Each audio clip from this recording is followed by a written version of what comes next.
ঢাকা বিশ্ববিদ্যালয়ের ১০৫ বছরের ইতিহাসে প্রথমবারের মতো নারী শিক্ষার্থীদের জন্য একটি আধুনিক জিমনেসিয়াম চালু হতে যাচ্ছে। ঢাকা বিশ্ববিদ্যালয় কেন্দ্রীয় ছাত্র সংসদ ডাকসুর উদ্যোগে প্রায় ৬৫ লাখ টাকা ব্যয়ে নির্মিত এই জিমনেসিয়ামটি শারীরিক শিক্ষা কেন্দ্রের দ্বিতীয় তলায় স্থাপন করা হয়েছে। মঙ্গলবার ডাকসুর ভিপি ও ইসলামী ছাত্র শিবিরের কেন্দ্রীয় আন্তর্জাতিক সম্পাদক সাদিক কায়েমের সামাজিক যোগাযোগ মাধ্যম ফেসবুকে দেওয়া এক পোস্টে তিনি এসব তথ্য জানান।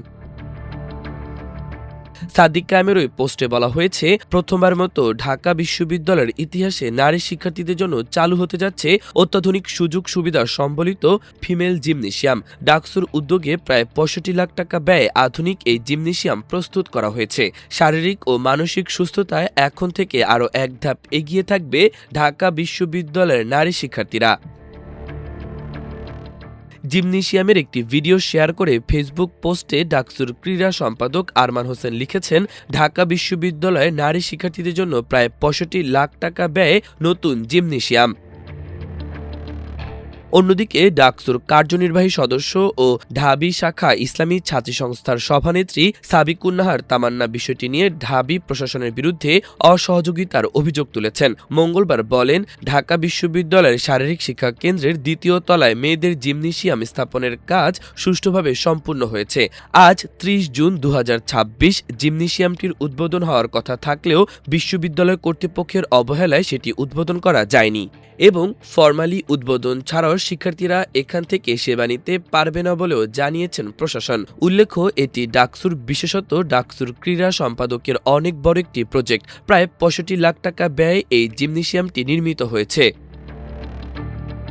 তিনি আরও বলেন, ২ শারীরিক শিক্ষা কেন্দ্রে নারী শিক্ষার্থীদের জন্য স্থাপিত নতুন জিমনেসিয়ামের পাশে উপযুক্ত জায়গায় পর্দা দিয়ে ঘেরা একটি নামাজের স্থান তৈরির কাজ চলছিল, কিন্তু আজ সেই চলমান কাজও বন্ধ করে দেওয়া হয়েছে।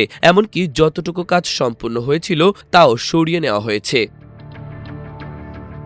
সাবিকুন্নাহার তামান্না বলেন, শিক্ষার্থীদের প্রত্যেকটি ন্যায্য দাবি বাস্তবায়নে আমরা নিরলসভাবে চেষ্টা করে যাচ্ছি, অথচ কৃত্রিম প্রশাসনিক জটিলতার অজুহাত দেখিয়ে কিছু কাজ বন্ধ করে রাখা হয়েছে, আর কিছু কাজের অনুমোদনই দেওয়া হচ্ছে না। এটাই ঢাকা বিশ্ববিদ্যালয়ের শিক্ষার্থীবান্ধব প্রশাসনের নমুনা।